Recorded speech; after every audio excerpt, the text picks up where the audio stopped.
최근 발표된 부동산 관련 보고서에서 대부분의 부동산 전문가가 주택가격 조정 국면이 당분간 지속될 것으로 전망했습니다.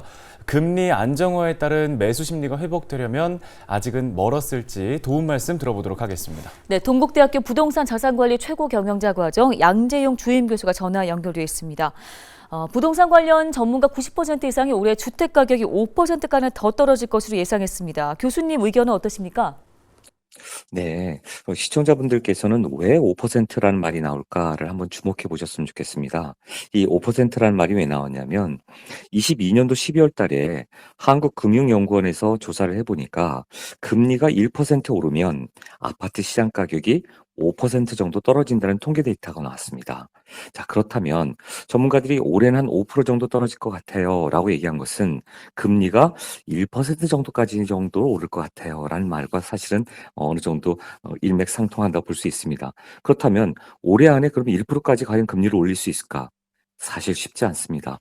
최근에도 금리가 동결됐다는 얘기는 경기 침체 국면에 접어들기 때문에 이제 인플레이션도 어느 정도 꺾일 것 같고 경기를 살려야 된다는 거죠. 그리고 가계부채가 심각하게 증가하고 있기 때문에 금리를 계속해서 올릴 수가 없는 겁니다. 그렇다면 지금 시장에서 대세 하락이다. 이제 본격적인 대폭 하락이 더 남았다라는 그런 부정적인 의견도 있지만 사실 저는 개인적으로 조정 국면으로 저는 생각하고 있습니다. 최근에 너무 급작하게 급등한 가격에 의해서 이제 많은 그 매수자들이 그 가격 부담이 큰 거죠. 근데 가격 부담뿐만 아니라 금리가 오르니까 이자 부담도 크고 또 급매물이 나오니까 더 떨어질 것 같은 그런 시장 그 분위기가 얼어붙은 것이기 때문에 저는 이제 뭐 이게 계속해서 좀 과거의 폭락으로 떨어지거나 그렇게까지는 가지 않을 것 같다. 금리가 어느 정도 일정량 멈추고 주춤하는 시기이기 때문에 경기를 살리려고 진정을 하다 보면 사실 부동산 경기도 살려야 되는 거거든요. 그래서 어 바라볼 때 5% 10% 얘기가 많이 나오지만 좀 조정 국면으로 가지 않을까 하는 게 제 개인적인 전망입니다. 네, 지금 가격이 떨어질 만큼 떨어졌다는 인식이 생기면서 호가를 올리는 집주인들도 많아졌다고 하던데요. 목동 역시 재건축 호재 덕분인지 매매가 좀 활기를 띠는 모습인데 서울 이렇게 일부 지역의 상승 거래는 일시적인 현상이라고 봐야 할까요? 네, 사실은 이거는 어떻게 보면 정부 정책, 특히 부동산 규제 완화 정책과 직결된다고 저는 볼 수 있을 것 같습니다. 목동 지역뿐만 아니라 이렇게 재건축 호재들이 지금 나타나면서 말 그대로 가격이 과거에도 재건축은 된다고 알고 있었는데 그런 완화 정책들, 예, 그리고 또 재개발 물건도 마찬가지입니다. 재건축 재개발 물건들이 지금 시장에서 처음엔 주춤하고 가격도 좀 떨어졌었습니다. 그러나 정부가 계속해서 부동산을 살리기 위해서 규제 완화 정책을 뭐 거의 다 지금 했다고 볼 수 있어요. 단 DSR 이쪽 부분만 남기고서는 이 가계부채에 대한 우려, 어떤 그런 우려 사항을 염두에 두고 나머지 것들은 정말 계속해서 곡간을 풀듯이 풀고 있습니다.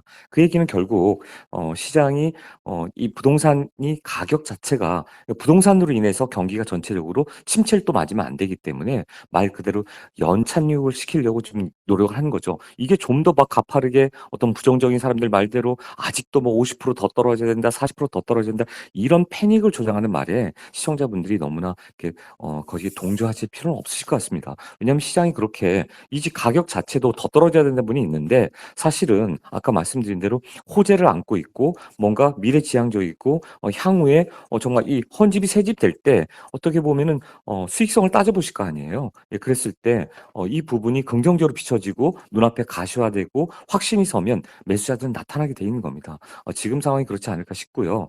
이제 집을 가지고 계신 분들은 더 떨어질까 봐 과거에는 급매물도 내놨지만 이제는 걷어 들어가는 그런 현상이 나타나는데 그렇게 일시적이라고는 보지 않습니다. 왜냐하면 재건축에 대해서 정부가 강력하게 드라이브를 걸고 또 조합원들에게 과거에는 주지 않던 어떤 혜택을 다시 하나씩 둘씩 풀어주기 시작하면 예, 이제는 좀 달려드는 거죠. 뭐 과거에 리모델링 붐이 일어나서 리모델링 막 확산되듯이 또 지금은 이제 재건축을 통해서 특히나 일기 신도시 같은 경우에는 예, 적어도 예, 올 또 상반기에 뭔가 또 뉴스가 나오기 시작하면 자, 일기 신도시를 또 어떻게 보면은 이제 계기로 새롭게 또 이런 또 분위기가 새롭게 좀 좋게 긍정적으로 좀 다시 반응되지 않을까. 더 크게 폭락한다기보다는 그 반대쪽으로 갈 것 같다는 생각을 합니다.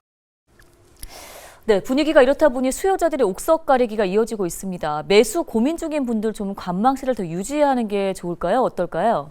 시장이 안정되려면 두 가지를 보셔야 될 것 같아요. 금리와 바로 경기죠. 그래서 금리는 이제 쉽게 더 못 올린다는 것은 시장에서 이미 어느 정도 좀 많은 분들이 예측을 하고 있습니다. 금리를 계속 올리면 가계부채가 더 심각해지고 또 금리를 계속 올리면 경기가 더 안 좋아지기 때문에 지금처럼 수출이 둔화되고 무역 적자가 계속되고 그로 인해서 환율까지 상승하는 이런 악순환이 계속되면 사실은 대한민국 경기는 어떻게 보면 불투명해지고 전망이 밝지 않은 거죠. 그래서 어디서는 1% 성장밖에 안 될 것이다라고까지 그 이하다라고까지 비관적인 얘기가 나온다는 얘기는 지금 대한민국 이 그 적자가 무역 적자가 작년에 475억 달러였어요. 2000년부터 지금까지 20 몇 년 동안 단 한 번도 400억 이상 달러의 적자를 본 적이 없습니다. 그만큼 대한민국은 IMF 또 외환위기후에 가장 큰 위기가 지금 도래하고 있다. 그래서 위기설이 자꾸 도는 겁니다. 그런데 이 상황에서 금리를 더 올린다고요? 그거는 말이 안 되는 거죠. 이 상황에서 부동산의 위기를 더 초래할 만큼 부동산을 더 꾹꾹 밟는다고요? 있을 수 없는 겁니다. 그렇다면 부동산 경기도 살리고 또 경기도 살리려면 여러 가지 부양 정책들이 더 나와야 되지 않을까 싶습니다. 그렇기 때문에 조금 더 상황을 보시고 금리와 경기를 보면서 매수를 하시려면 그런 상황들을 보신 다음에 좀 판단하셔야 되는 그런 시기라고 저는 생각합니다. 네, 도움 말씀 잘 들었습니다. 지금까지 동국대 부동산 자산관리 최고 경영자 과정 양재용 주임 교수였습니다.